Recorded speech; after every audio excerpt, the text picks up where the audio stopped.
দেখো, আমরা ক্লাস 11-এর ফিজিক্সে নিউটনের গতিসূত্র এই চ্যাপ্টারটা পড়ছিলাম। ক্লাস 11-এর ফিজিক্সে নিউটনের গতিসূত্র এই চ্যাপ্টারটা পড়ছিলাম। তো এখন আমরা তার তৃতীয় অংশটা পড়ব, তৃতীয় অংশ পার্ট 3টা পড়ব, এবং এটাই হচ্ছে এই চ্যাপ্টারটার শেষ অংশ। তো এখন আমাদের টপিক হচ্ছে রৈখিক ভরবেগের সংরক্ষণ সূত্র বা law of conservation of linear momentum. তাহলে এখন আমাদের টপিক হচ্ছে রৈখিক ভরবেগের সংরক্ষণ সূত্র বা law of conservation of linear momentum. তো এখন আমাদের টপিক হচ্ছে রৈখিক ভরবেগের সংরক্ষণ সূত্র বা law of conservation of linear momentum. ঠিক আছে, রৈখিক ভরবেগের সংরক্ষণ সূত্র বা law of conservation of linear momentum, এটা তোমরা ক্লাস 9-এ পড়েছো। তো সেটা নিয়ে আমরা আরেকবার আলোচনা করব। দেখো, রৈখিক ভরবেগের সংরক্ষণ সূত্রটা কি? তার আগে রৈখিক ভরবেগ এটা আমরা নিশ্চয়ই জানি যে ভর ইন্টু রৈখিক বেগ এমভি, এই রাশিটাকে রৈখিক ভরবেগ বলে। ভর এম ইন্টু রৈখিক বেগ ভি, এই যে গুণফলটা, এটাকে রৈখিক ভরবেগ বলে।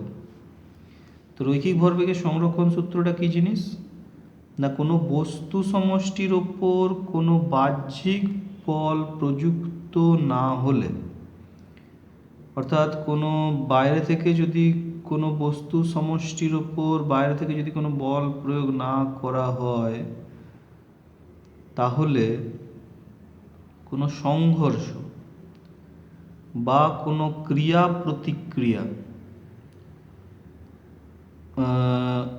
আগে বস্তু সমষ্টির মোট রৈখিক ভরবেগ যা, সংঘর্ষ বা ক্রিয়া প্রতিক্রিয়ার পরে বস্তু সমষ্টির মোট রৈখিক ভরবেগ কিন্তু একই থাকবে। তাহলে রৈখিক ভরবেগের সংরক্ষণ সূত্রটা কি না, কোনো বস্তু সমষ্টির ওপর বাইরে থেকে যদি কোনো বল প্রয়োগ না করা হয়, তাহলে কোনো সংঘর্ষ বা কোনো ক্রিয়া প্রতিক্রিয়ার আগে ওই বস্তু সমষ্টির মোট রৈখিক ভরবেগ যা হবে, সংঘর্ষ বা ক্রিয়া প্রতিক্রিয়ার পরে ওই বস্তু সমষ্টির মোট রৈখিক ভরবেগ কিন্তু সমান হবে।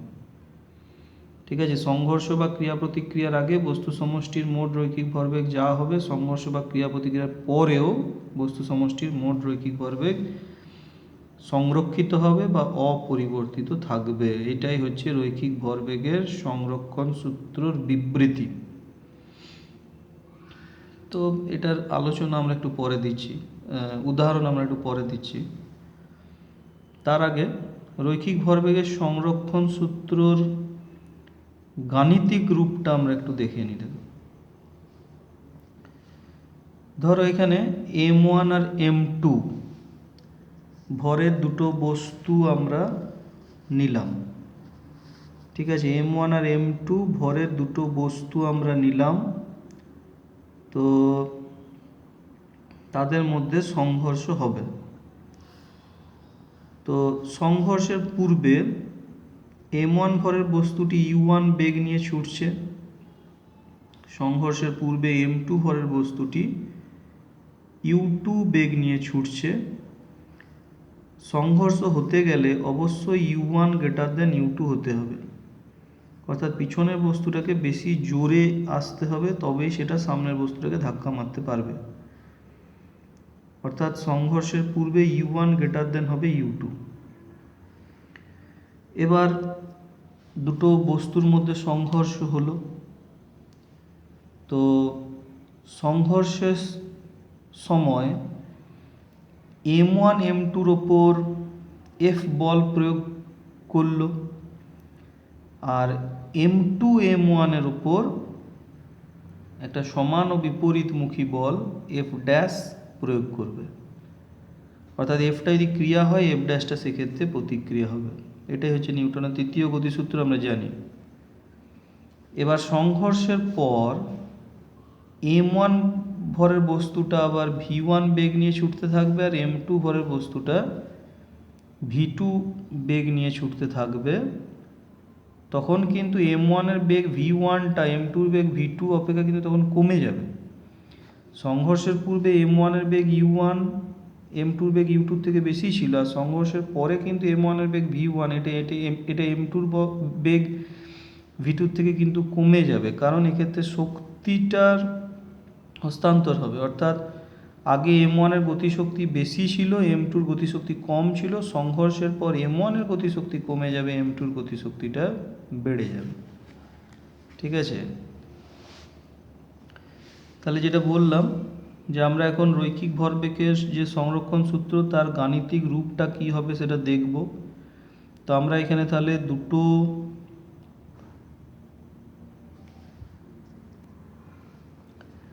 আমরা এখানে রৈখিক ভরবেগের সংরক্ষণ সূত্রের গাণিতিক রূপটা কি হবে সেটা দেখব। তো আমরা দুটো বস্তুকে ধরে নিলাম, প্রথমটার ভর m1, দ্বিতীয়টার ভর হচ্ছে m2। এই দুটি বস্তুর মধ্যে সংঘর্ষ ঘটবে। তো সংঘর্ষের পূর্বে m1 বস্তুর বেগ হচ্ছে u1, আর m2 ভরের বস্তুটার,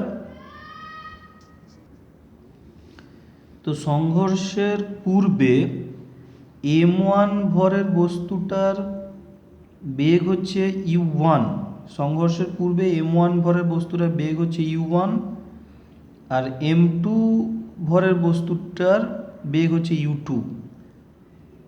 m2 ভরের বস্তুটার বেগ হচ্ছে u2। তো এখানে u1 অবশ্যই গ্রেটার দ্যান u2 হতে হবে, তবেই সংঘর্ষটা ঘটবে। এখানে অবশ্যই u1 গ্রেটার দ্যান u2 হতে হবে, তবেই সংঘর্ষটা ঘটবে। অর্থাৎ পিছনে যে বস্তুটা আছে m1, তার বেগ u1টা বেশি হবে, তবেই তো সে এসে পরে সামনের বস্তু m2টাকে ধাক্কা মারবে, এবং তবেই সংঘর্ষ সম্ভব হবে। সুতরাং সংঘর্ষ ঘটতে গেলে অবশ্যই u1 গ্রেটার দ্যান u2 হতে হবে।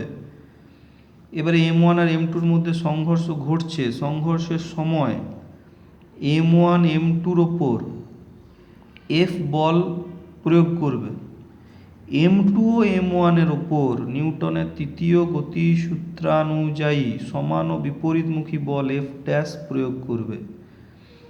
এখানে F যদি ক্রিয়া হয়, F ড্যাশ হচ্ছে প্রতিক্রিয়া। এবার সংঘর্ষের পর আবার দুটো বস্তু আলাদা হয়ে যাবে, তখন m1 ভরের বস্তুটা v1 বেগ নিয়ে ছুটতে থাকবে, এবং m2 ভরের বস্তুটা v2 বেগ নিয়ে ছুটতে থাকবে, এবং অবশ্যই v1টা লেস দ্যান হয়ে যাবে v2। ঠিক আছে, কারণটা কি না, সংঘর্ষের পূর্বে m1 এর বেগ u1, এটা m2-র বেগ u2-র থেকে বেশি ছিল, অর্থাৎ m1 এর গতিশক্তিটা m2-র গতিশক্তি অপেক্ষা বেশি ছিল। ঠিক আছে, কিন্তু সংঘর্ষের পরে m1 এর গতিশক্তিটা কমে যাবে এবং m2-র গতিশক্তিটা বেড়ে যাবে। তার ফলে m1 এর বেগ সংঘর্ষের পরে v1 আর m2-র বেগ সংঘর্ষের পরে v2, এই v1টা v2 থেকে ছোট হয়ে যাবে। তাহলে এবার দেখো, সংঘর্ষের পূর্বে বস্তু দুটির মোট রৈখিক ভরবেগ কত না, m1 এর ভরবেগ হচ্ছে m1 u1, আর m2-র ভরবেগ হচ্ছে m2 u2। তাহলে সংঘর্ষের পূর্বে বস্তু দুটির মোট রৈখিক ভরবেগ হয়ে গেল m1 u1 plus m2 u2, আর সংঘর্ষের পরে m1 এর রৈখিক ভরবেগ হচ্ছে m1 v1, আর m2-র রৈখিক ভরবেগ হচ্ছে m2 v2। তাহলে সংঘর্ষের পরে বস্তু দুটির মোট রৈখিক ভরবেগ হয়ে যাচ্ছে কত না, m1 v1 plus m2 v2।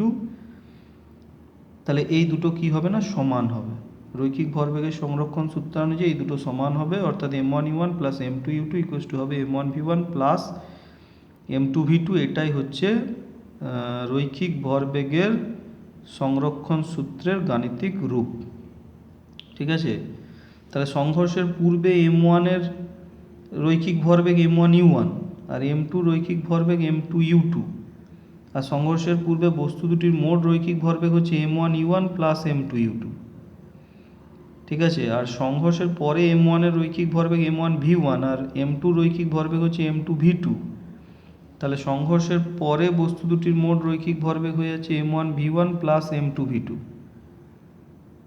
ঠিক আছে, তাহলে রৈখিক ভরবেগের সংরক্ষণ সূত্রানুযায়ী কি হবে না m1u1 প্লাস m2u2, অর্থাৎ সংঘর্ষের পূর্বে বস্তু দুটির মোট রৈখিক ভরবেগ, এটা সংঘর্ষের পরে বস্তুটির মোট রৈখিক ভরবেগ অর্থাৎ m1v1 প্লাস m2v2 সাথে সমান হবে। এটাই হচ্ছে রৈখিক ভরবেগের সংরক্ষণ সূত্রের গাণিতিক রূপ। নেক্সট একটা খুব ইম্পর্টেন্ট কোশ্চেন, সেটা হচ্ছে নিউটনের তৃতীয় গতিসূত্র থেকে রৈখিক ভরবেগের সংরক্ষণ সূত্রটি প্রতিষ্ঠা করো। এই কোশ্চেনটা পরীক্ষায় বহুবার এসেছে।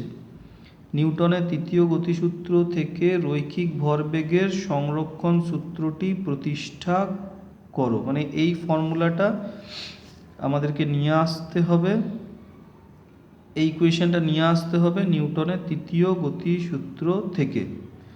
তো আমরা জানি নিউটনের তৃতীয় গতিসূত্রটা কি না, প্রত্যেক ক্রিয়ার সমান ও বিপরীত প্রতিক্রিয়া থাকবে। তার মানে ক্রিয়া আর প্রতিক্রিয়া হচ্ছে সমান, মানে সমান, কিন্তু দিকে বিপরীতমুখী। অর্থাৎ আমরা লিখতে পারি ক্রিয়া ইকুয়ালস টু মাইনাস প্রতিক্রিয়া। তো এইখানে ক্রিয়া মানে হচ্ছে এফ আর প্রতিক্রিয়া মানে হচ্ছে এফ ড্যাশ। তাহলে আমরা লিখতে পারবো F equals to minus F dash. এবার দুদিকে আমরা টি দিয়ে গুণ করে দিলাম, তাহলে বাঁ দিকে হয়ে গেল এফ ইন্টু টি, ডান দিকে হয়ে গেল minus F dash into T, যেখানে টিটা হচ্ছে m1 আর m2-র মধ্যে সংঘর্ষের সময়কাল, অর্থাৎ যেটুকু সময় ধরে ওদের মধ্যে সংঘর্ষ হচ্ছে সেই টাইমটা। এবার তোমরা পড়েছো এই চ্যাপ্টারে আমরা দেখেছি যে বলের ঘাত কাকে বলে।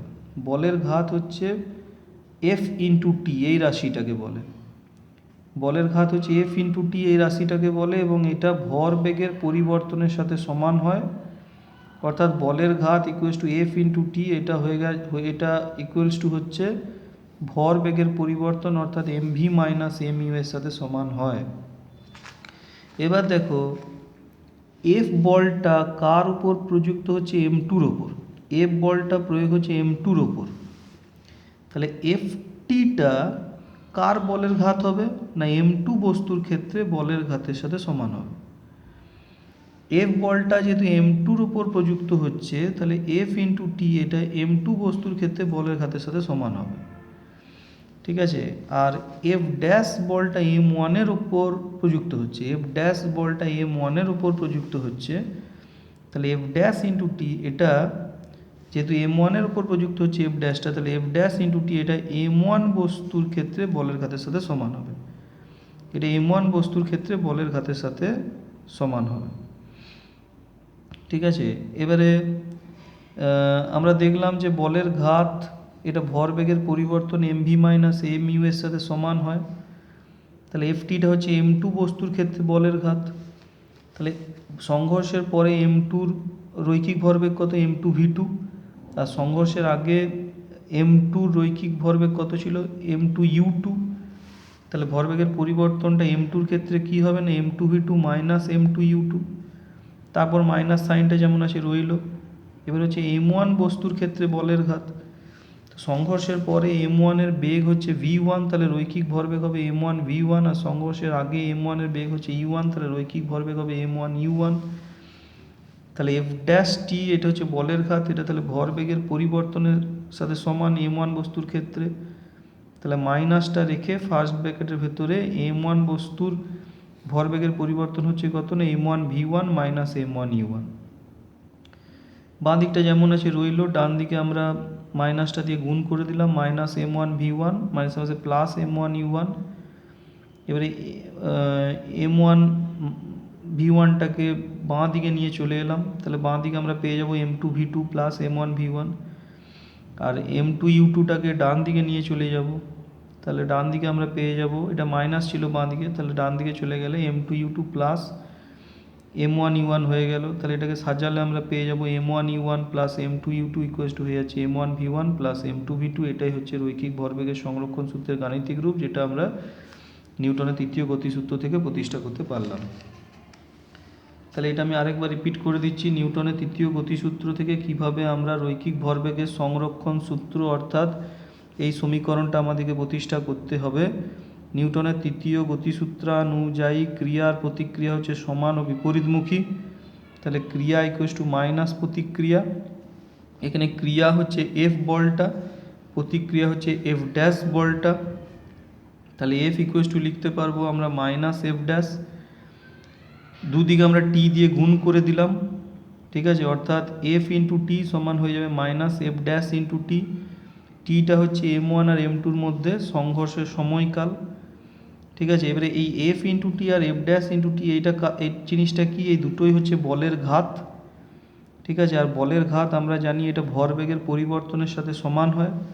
এবারে দেখতে হবে কোনটা কার জন্য, কোনটা এম টুর বলের ঘাত, কোনটা এম ওয়ানের বলের ঘাত। দেখো এফ বলটা কার উপর ক্রিয়াশীল, এফ বলটা দেখো এম টুর ওপর ক্রিয়াশীল, এফ বলটা এম টুর ওপর ক্রিয়াশীল। তাহলে এফ ইন্টু টিটা, যেহেতু এফ বলটা এম টুর ওপর ক্রিয়াশীল, যেহেতু এফ বলটা এম টুর ওপর ক্রিয়াশীল, তাহলে এফ ইন্টু টিটা হবে এম টু বস্তুর ক্ষেত্রে বলের ঘাত, ঠিক আছে। আর বলের ঘাত হচ্ছে ভরবেগের পরিবর্তনের সাথে সমান। এম টু বস্তুর পরে ভরবেগ হচ্ছে এম টু ভি টু, আগে ছিল এম টু ইউ টু, তাহলে পরিবর্তনটা হবে M two V two minus M two U two. আর এফ ড্যাশ টি এইটা কার বলের ঘাত, দেখো এফ ড্যাশ বলটা কার কার উপর ক্রিয়া করছে, এম ওয়ানের ওপর। এফ ড্যাশ বলটা কাজ করছে এম ওয়ানের ওপর, এফ ড্যাশ বলটা এম ওয়ানের ওপর কাজ করছে, তাহলে এফ ড্যাশ ইন্টু টি এটা হয়ে যাবে এম ওয়ান বস্তুর ক্ষেত্রে বলের ঘাত। তাহলে এম ওয়ান বস্তুর ভরবেগের পরিবর্তনের সাথে সেটা সমান হবে। এম ওয়ান বস্তুর রৈখিক ভরবেগ পরে হচ্ছে এম ওয়ান ভি ওয়ান, আগে ছিল এম ওয়ান ইউ ওয়ান, তাহলে ভরবেগের পরিবর্তনটা হয়ে যাবে M one V one minus M one U one. এটাকে ফার্স্ট ব্র্যাকেটের ভেতর রেখে আগে মাইনাস সাইনটা দিয়ে দিলাম, তারপরে মাইনাস দিয়ে গুণ করে দিয়ে এই লাইনটা পাবো, ঠিক আছে। এম টু ভি টুটা বাঁ দিকে আছে, minus M one V one ডান দিকে আছে, সেটা বাঁ দিকে চলে এলে plus M one V one হয়ে যাবে। এম ওয়ান ইউ ওয়ান এটা ডান দিকে আছে, minus M two U two এটা বাঁ দিকে আছে, এটাকে ডান দিকে নিয়ে চলে এলাম, plus M two U two হয়ে গেল। এটাকে সাজালে আমরা পেয়ে যাচ্ছি M one U one plus M two U two equals to M one V one plus M two V two. এটাই হচ্ছে রৈখিক ভরবেগের সংরক্ষণ সূত্রের গাণিতিক রূপ, যেটা নিউটনের তৃতীয় গতি সূত্র থেকে আমরা প্রতিষ্ঠা করতে পারলাম। তো এই কোশ্চেনটা ভেরি ভেরি ইম্পর্টেন্ট, এটা ভালো করে করে রাখবে। এবার নেক্সট দেখো, নিউটনের তৃতীয় গতিসূত্রটা যেখানে প্রযোজ্য হয়, রৈখিক ভরবেগের সংরক্ষণ সূত্রও কিন্তু সেখানে প্রযোজ্য হয়। কি বললাম না, নিউটনের তৃতীয় গতিসূত্রটা যেখানে প্রযোজ্য হয়, রৈখিক ভরবেগের সংরক্ষণ সূত্রও কিন্তু সেখানে প্রযোজ্য হয়। আবার বলছি, নিউটনের তৃতীয় গতিসূত্র যেখানে প্রযোজ্য হয়, রৈখিক ভরবেগের সংরক্ষণ সূত্রও কিন্তু সেখানে প্রযোজ্য হয়। যেমন উদাহরণ, আমরা জানি বন্দুক থেকে গুলি ছোঁড়া, এক্ষেত্রে কি হয় না, গুলি সামনের দিকে এগিয়ে যায় এবং বন্দুক পিছন দিকে পিছিয়ে যায়, ঠিক আছে। বন্দুক থেকে গুলি যখন ছোড়া হয়, গুলি সামনের দিকে এগিয়ে যায় আর বন্দুক পিছন দিকে পিছিয়ে যায়। তো এক্ষেত্রে ক্রিয়াটা গুলির উপরে কাজ করছে আর প্রতিক্রিয়াটা বন্দুকের উপর কাজ করছে, ঠিক আছে। এক্ষেত্রে নিউটনের তৃতীয় গতিসূত্রটাও প্রযোজ্য, আবার রৈখিক ভরবেগের সংরক্ষণ সূত্রটাও কিন্তু প্রযোজ্য। অর্থাৎ গুলি ছোড়ার পূর্বে গুলি ও বন্দুকের মোট রৈখিক ভরবেগ, এটা গুলি ছোড়ার পর গুলি ও বন্দুকের মোট রৈখিক ভরবেগের সাথে সমান হবে। আবার আমরা জানি নৌকা থেকে কোনো লোক যদি সামনের দিকে ঝাঁপায়, তখন নৌকাটা পিছন দিকে পিছিয়ে যায়। নৌকা থেকে কোনো লোক যদি সামনের দিকে ঝাঁপায়, নৌকাটা পিছন দিকে পিছিয়ে যায়। এক্ষেত্রে লোকটার উপরে ক্রিয়াটা কাজ করছে আর নৌকার উপরে প্রতিক্রিয়াটা কাজ করছে। তাহলে এক্ষেত্রেও নিউটনের তৃতীয় গতিসূত্রটা প্রযোজ্য। আর এক্ষেত্রেও কিন্তু লোকটা নৌকা থেকে ঝাঁপানোর পূর্বে লোক এবং নৌকার মোট রৈখিক ভরবেগ যা হবে, লোকটা নৌকা থেকে ঝাঁপানোর পর লোক এবং নৌকার মোট রৈখিক ভরবেগ তার সাথে কিন্তু সমান হবে। নেক্সট হচ্ছে রকেটের গতি। এটাও আমরা জানি নিউটনের তৃতীয় গতিসূত্র দিয়ে ব্যাখ্যা করা যায়, যে রকেটে যে জ্বালানিটা থাকে, সেই জ্বালানিটা পড়ে তার ফলে যে গ্যাসটা বেরিয়ে আসে, সেটাই হচ্ছে ক্রিয়া, এবং তার প্রতিক্রিয়ার ফলে জ্বালানিটা বেরিয়ে আসে উচ্চ গতিবেগে। তখন নিচের দিকে যে বলটা প্রযুক্ত হলো সেটা হচ্ছে ক্রিয়া, আর তারই প্রতিক্রিয়ার ফলে রকেটটা উপরের দিকে ওড়ে। তো এক্ষেত্রেও কিন্তু রৈখিক ভরবেগের সংরক্ষণ সূত্রটা প্রযোজ্য, অর্থাৎ রকেট মানে গ্যাসটা বেরোনোর আগে মোট রৈখিক ভরবেগ যা হবে গ্যাসটা বেরিয়ে যাওয়ার পরে কিন্তু মোট রৈখিক ভরবেগ একই থাকবে। আবার তোমরা দেখবে একটা চেয়ারে বসে, ঠিক আছে, ধরো চেয়ারটার হ্যান্ডেল আছে দুটো, তোমরা বসেছো মাঝখানে, তো সেই হ্যান্ডেল দুটোকে ধরে আমরা কিন্তু কখনোই চেয়ারটাকে উপরের দিকে টেনে তুলতে পারি না।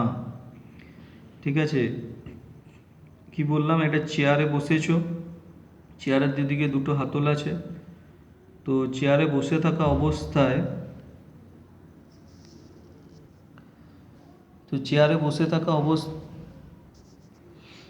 তো তো ওই হাতল দেওয়া চেয়ারে ধরো আমরা মাঝখানে বসে আছি, তো সেই হাতল দুটোকে ধরে আমরা কখনোই বসে থাকা অবস্থায় চেয়ারটাকে কখনোই উপরের দিকে টেনে তুলতে পারি না। ঠিক আছে, এক্ষেত্রে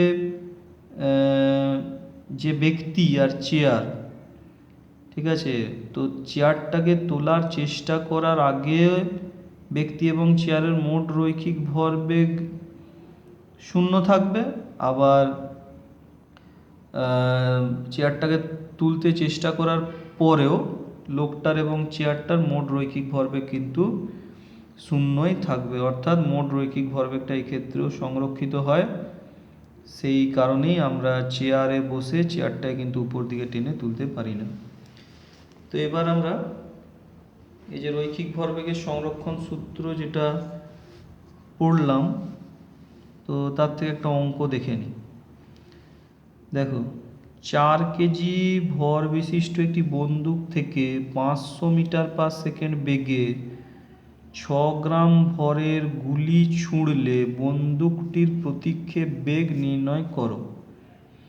অর্থাৎ আমাদের কাছে একটা বন্দুক আছে যার ভর হচ্ছে 4 কেজি, সেই বন্দুক থেকে একটা গুলি ছোড়া হলো, গুলিটার ভর হচ্ছে মাত্র 6 গ্রাম, গুলিটা সামনের দিকে 500 মিটার পার সেকেন্ড বেগে এগিয়ে যাচ্ছে, তাহলে অবশ্যই বন্দুকটা পিছনের দিকে পিছোবে।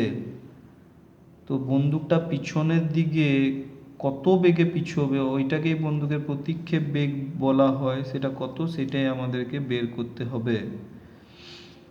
তো এক্ষেত্রে আমি বললাম যে গুলি ছোড়ার পূর্বে বন্দুক এবং গুলির মোট রৈখিক ভরবেগ আর গুলি ছোড়ার পর বন্দুক এবং গুলির মোট রৈখিক ভরবেগ সমান থাকবে। তো আমরা বন্দুকের ভরটাকে ক্যাপিটাল এম দিয়ে লিখছি, এটা তাহলে 4 কেজি, বন্দুকের ভর equal to capital M equal to 4 KG, আর গুলির ভর ইকুয়াল টু স্মল এম ধরলাম, এটা হচ্ছে 6 গ্রাম, তার মানে 6 × 10⁻³ কেজি, 6 × 10⁻³ কেজি। এবারে গুলি ছোড়ার পূর্বে, অর্থাৎ প্রথমে বন্দুক এবং গুলি উভয়ই স্থির আছে, তাহলে উভয়েরই বেগ প্রথমে 0, সুতরাং গুলি ছোড়ার পূর্বে তাদের মোট রৈখিক ভরবেগ কত না 0। তাহলে গুলি ছোড়ার পূর্বে অর্থাৎ প্রথমে বন্দুক এবং গুলি উভয় স্থির আছে, তাদের বেগগুলো 0, অর্থাৎ গুলি ছোড়ার পূর্বে তাদের মোট রৈখিক ভরবেগটাও 0। এবার গুলি ছোড়ার পর গুলির বেগটা আমরা স্মল ভি ধরে নিচ্ছি সামনের দিকে, অবশ্যই গুলি ছোড়ার পর গুলির বেগটা ধরো স্মল ভি সামনের দিকে, আর বন্দুকের বেগ পিছনের দিকে হচ্ছে ক্যাপিটাল ভি, বন্দুকের বেগ পিছনের দিকে হচ্ছে ক্যাপিটাল ভি। তাহলে এবার রৈখিক ভরবেগের সংরক্ষণ সূত্রানুযায়ী গুলি ছোড়ার পূর্বে যেহেতু গুলি এবং বন্দুক দুজনায় স্থির আছে, তাহলে গুলি ছোড়ার পূর্বে তাদের মোট রৈখিক ভরবেগটা 0 লিখলাম এখানে। ঠিক আছে, আচ্ছা, গুলি ছোড়ার পর বন্দুকের বেগ হচ্ছে ভি, গুলি ছোড়ার পর বন্দুকের বেগ হচ্ছে ক্যাপিটাল ভি, আর বন্দুকের ভর হচ্ছে ক্যাপিটাল এম, তাহলে গুলি ছোড়ার পর বন্দুকের রৈখিক ভরবেগ কত হবে, capital M into capital V.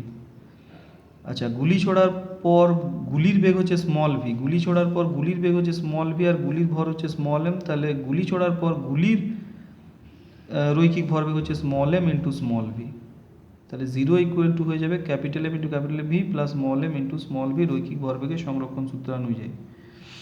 তা আমাদেরকে, আচ্ছা, স্মল ভিটা দেওয়া আছে 500 মিটার পার সেকেন্ড গুলির বেগ, আর বন্দুকের প্রতিক্ষেপ বেগ পিছনের দিকে ক্যাপিটাল ভি, এটা আমাকে তাহলে বের করতে হবে।